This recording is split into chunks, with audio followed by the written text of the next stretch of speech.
엘리가 매우 늙었더니 그의 아들들이 온 이스라엘에게 행한 모든 일과 회막문에서 수종드는 여인들과 동침하였음을 듣고 그들에게 이르되, 너희가 어찌하여 이런 일을 하느냐? 내가 너희의 악행을 이 모든 백성에게서 듣노라. 내 아들들아, 그리하지 말라. 내게 들리는 소문이 좋지 아니하니라. 너희가 여호와의 백성으로 범죄하게 하는도다. 사람이 사람에게 범죄하면 하나님이 심판하시려니와, 만일 사람이 여호와께 범죄하면 누가 그를 위하여 간구하겠느냐? 하되 그들이 자기 아버지의 말을 듣지 아니하였으니 이는 여호와께서 그들을 죽이기로 뜻하셨습니다. 아이 사무엘이 점점 자라매 여호와와 사람들에게 은총을 더욱 받더라. 하나님의 사람이 엘리에게 와서 그에게 이르되, 여호와의 말씀에 너희 조상의 집이 애굽에서 바로의 집에 속하였을 때에 내가 그들에게 나타나지 아니하였느냐? 이스라엘 모든 지파 중에서 내가 그를 택하여 내 제사장으로 삼아 그가 내 제단에 올라 분향하며 내 앞에서 에봇을 입게 하지 아니하였느냐? 이스라엘 자손이 드리는 모든 화제를 내가 내 조상의 집에 주지 아니하였느냐? 너희는 어찌하여 내가 내 처소에서 명령한 내 제물과 예물을 밟으며 내 아들들을 나보다 더 중히 여겨 내 백성 이스라엘이 드리는 가장 좋은 것으로 너희들을 살지게 하느냐? 할렐루야. 오늘도 주님의 은혜와 평강이 넘치길 소망합니다. 예수 그리스도와 그 말씀으로 말미암은 그 동행함의 기쁨의 삶이 우리 삶 가운데 날마다 함께하기를 또한 원합니다. 오늘 우리에게 하나님은 말씀해주고 계십니다. 사무엘상의 말씀을 통하여 우리의 삶이 또한 어떠해야 하는가, 오늘도 교훈을 통하여 그 말씀에 따라 순종의 삶으로 나아가는 우리의 공동체의 모습이 되기를 소망합니다. 하나님께서는 오늘도 엘리의 가정을 통하여 하나님의 뜻을 말씀을 해주고 계십니다. 엘리에게는 두 아들이 있었죠. 바로 홈니와 비느하스라는 두 아들. 엘리가 대제사장이었고 그 아들들도 제사장의 사명을 감당하는 위치에 있었습니다. 또한 그 엘리의 두 아들의 모습들과 정반대의 모습으로 묘사되고 있는 것은 바로 한나의 아들, 믿음의 기도를 통하여서 태어난 믿음의 자녀인 사무엘의 모습입니다.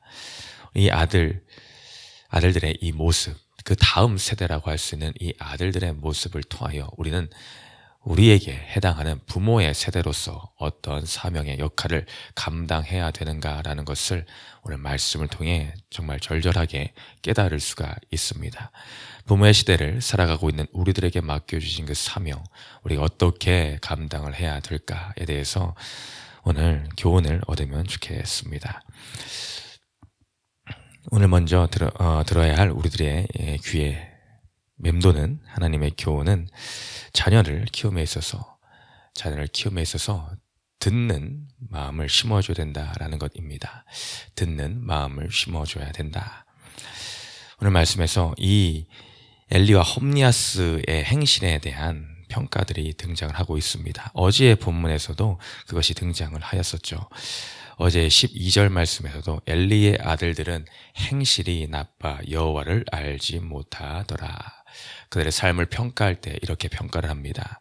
그들의 행실이 나빴다라고 합니다. 근데 행실이 나빴다라고 하는 근거가 무엇인가? 무엇을 근거로 그들의 행실이 나쁨을 말하고 있는가? 그것을 볼 때 여호와를 알지 못하였기 때문이다라고 표현하고 있습니다. 우리들의 삶에 있어서 우리의 행실을 판단하는 그 기준의 가장 최우선에 있는 것은 이것이어야 합니다. 하나님을 아는가 모르는가? 하나님을 모를 때에 우리는 그것의 최우선의 행실이 나쁘다라는 평가를 우리 말씀과 같이 해야 될 줄을 믿습니다. 또 오늘의 말씀에 22절, 23절에 보니 그들이 어떤 일들 하였는가? 회막문에서 수종되는 여인들과 동침하였다. 성적으로 문란한 삶을 살았음을 보여줍니다. 제사장으로서 결코 행할 수는 없는 이러한 악행을 그들은 저지르고 있었습니다. 그래서 23절에 그들에게 이르되 너희가 어찌하여 이런 일을 하느냐 내가 너희의 악행을 이 모든 백성에게서 듣노라. 바로 이 아버지인 엘리도 많은 사람들의 수근수근거림과 직접적인 말들로 인해 당신의 그 아들 둘이 악행을 저지르고 있음을, 그 모든 것을 내가 듣고 있음을 아들들에게 가서 권면하고 타르는 모습을 보게 됩니다. 근데 이런 말들을 아들들에게 가서 엘리가 하였을 때 과연 그 말들이 온전히 아들들의 귀에 들리었는가라는 것입니다. 우리는 말씀을 통해 알고 있습니다. 그들의 귀에 전혀 단 하나도 남음이 없었구나. 아버지의 말이 조금 더 와닿지를 않고 있구나라는 것이죠. 타이르고 또 타이르지만 그 말이 전혀 마음에 꽂혀 남아있지를 않습니다. 바로 이것을 통하여서 우리는 어찌하여 이런 현상이 일어나게 되었는가, 어찌 그들의 귀에 마음에 남아있지 않게 되었는가. 여러분도 자녀들을 양육하면서 이러한 고충을 하소연할 때가 있었을 것입니다. 내 자녀가 왜 이렇게 말을 안 듣는가, 말을 해도 듣지를 않는다, 과연 하나라도 마음에 남아 있는가, 들으려고 하지 않는 것은 아닌가, 이런저런 생각들이 많이 있으실 것입니다. 물론 시기적인 상황도 있을 것입니다. 자녀가 특별히 사춘기의 때를 경험한다고 하고 있다거나 라는 이런 특수한 경우도 있을 것입니다. 근데 그런 것도 아닌데 유단히 더 듣지 않는다라고 한다면은 우리는 나의 양육을 하는 그런 태도를 다시 한번 점검해 볼 필요도 있지 않을까 싶습니다. 이 엘리 제사장은 자녀들을 향해서 그런 말만 했을 뿐입니다. 그 말도 크게 따끔하게 충고를 하거나 조언을 하는 말들이 아닌 유한 태도, 부드러운 태도로 일관하여 그런 말들로만 자녀들을 형식적으로만, 겉으로만 양육하려고 했던 모습들을 우리는 보게 됩니다. 또한 이 아버지의 모습이 얼마나 과연 본이 되는 삶을 살았을까라는 것까지도 우리는 의심하게끔 만듭니다. 많은 부분 우리는 자녀를 양육할 때 이 말로만 하려고 할 때가 있습니다. 물론 우선 말로 해야 되겠죠. 이러해야 된다라는 것들을 가르쳐야 됩니다. 무엇이 선한 것이고 악한 것인지를 또한 말씀을 토대로 하여서 가르쳐야 되죠. 근데 때로는 우리에게 삶으로서 그것을 먼저 우선적으로 보여주는 것, 이것이 가장 중요합니다. 자녀와 부모와의 관계를 말할 때 이런 말을 종종 하곤 하죠. 부모는 자녀의 거울이다라는 표현을 합니다. 그 말은 우리가 거울을 볼 때 그 거울에 비춰진 모습을 닮아가듯이, 그것을 통해서 내 행동을 수정하듯이 부모의 모습이 그대로 비추어져 자녀들에게 영향을 미치더라라는 것입니다. 사소한 습관, 별것 아닌 것 같은 것에서도 이 자녀들은 이 보고 배우는 것이 너무나 크고 큽니다. 간단한 에피소드지만 저도 어릴 때 보면은 그런 부분이 있었던 것 같습니다. 특히 아들은 아버지의 모습에 영향을 많이 받게 되고, 딸은 어머니의 모습을 많이 영향을 받게 되어 있습니다. 같은 성이기 때문이죠. 저도 이제 아버지가 옛날에 이제 좌식 밥상 생활을 했던 적이 있습니다. 식탁이 없을 시절에 제가 한 초딩 전쯤, 유초등 시절에 아버지와 함께 이렇게 식사를 이제 같이 할 때에 아버지가 이제 상추쌈을 싸먹는 거를 좋아하셔가지고 상추쌈이 올라오면은 상추를 이제 싸서 드십니다. 먹고 나면 이제 손에 묻어있는 이제 상추의 씻은 물기들이 있어서 그 물기를 이제 밥상의 모서리에 툭툭툭 치면서 물기를 털어내는 그런 모습을 어린 때에 봤습니다. 저도 모르게 그게 별 무슨 의미인가 크게 생각도 아니하고 저도 모르게 그거를 따라하는 거죠. 툭툭툭 치는 걸. 그러면서 느꼈습니다. 나도 모르게 그거를 배우고 있구나. 그게 별로 좋아 보이지, 나중에 커서 보니 그렇게 좋아 보이지 않는 모습입니다. 밥상을 툭툭 치는 모습이. 그래서 자연스럽게 하지 않게 되었지만, 이 부모로서 하는, 별 생각 없이 하는 그 행동 하나가 내 자녀에게 영향을 미치고 있구나라는 것이죠. 여러분도 이런 경험을 해보신 적이 있을 것입니다. 갑자기 내 자녀에게서 보이는 내가 했던 그 모습에 의해서 숨짓 놀라서 조심해야겠다라고 느낀 적이 있지를 않으십니까? 이와 마찬가지로 엘리가 하나님 앞에서 대제사장으로서의 바른 그런 신앙의 그런 모습, 무엇보다 하나님을 두려워하고 경외하는 그 모습을 보여주지 않은 것, 그것이 또한 이 자녀들에게 영향을 미치지 아니하였나. 우리는 또한 디도서에 앞서 우리 말씀을 보았었죠. 디도서의 말씀에서 감독을 세우는 그 또 양육하는 데 있어서 그 모습, 그 성도들이 바른 모습, 신앙 안에서 바로 자라지 못한 모습을 볼 때에 너는 강력하게 훈계하고 꾸짖어야 될 것에 대해서 말하였습니다. 우리는 자녀들에게 있어서 때로는 꾸짖는 적용을 해야 됩니다. 아주 강력하게 꾸짖는 적용, 때로는 회초리를 들 때는 들어야 되더라라는 것이죠. 자녀들에게 있어서 자녀들의 앞날을 정말로 걱정하고 그의 자녀를 사랑한다면 우리는 오히려 회초리를 들어야 됩니다. 그것이 내 자녀의 앞길이 주님 안에서 바로 서는 그들의 행실을 바로잡는 역할을 한다면은 2번이고 3번이고 우리는 말씀 안에서 들어야 된다라는 것이죠. 그것을 두려워할 때 더 큰 환난을 경험하게 된다라는 것입니다. 이 자녀들 둘은 결국에 그것을 엘리가 적용하지 못함으로 더 큰 심판, 죽음의 심판을 예고받게 되더라라는 것이죠. 또한 우리가 배워야 할 2번째로서는 우리는 그 무엇보다 하나님을 경외하는 마음을 자녀들에게 물려줘야 된다라는 것입니다. 엘리는 그것을 물려주지를 못했습니다. 엘리를 향한 평가는 어떠합니까? 자녀들을 향한 평가는 이러했는데, 앞서 본 모습이었는데 엘리를 향한 평가는 어떠한가? 오늘 이 모습을 하나님은 지켜보시고 한 사람을 엘리에게 보내서 하나님의 말씀을 증거케 하십니다. 어떤 말씀인가? 29절에 보니 너희는 어찌하여 내가 내 처소에 명령한 내 재물과 예물을 밟으며 네 아들들을 나보다 더 중히 여겨 내 백성 이스라엘에 드리는 가장 좋은 것으로 너희들을 살찌게 하느냐.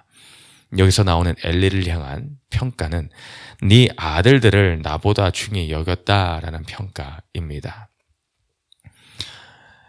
엘리가 대제사장의 사명을 감당하는 자였지만 그 누구보다 하나님을 경외하며 하나님을 가장 사랑하며 최우선에 하나님 있어야 되는 것을 백성들에게 가르쳐야 되는, 또한 삶의 모범을 보여야 되는 입장에 있었지만 그것을 보이지를 못하였다. 하나님보다 아들들을 중히 여겼다라고 말하고 있습니다.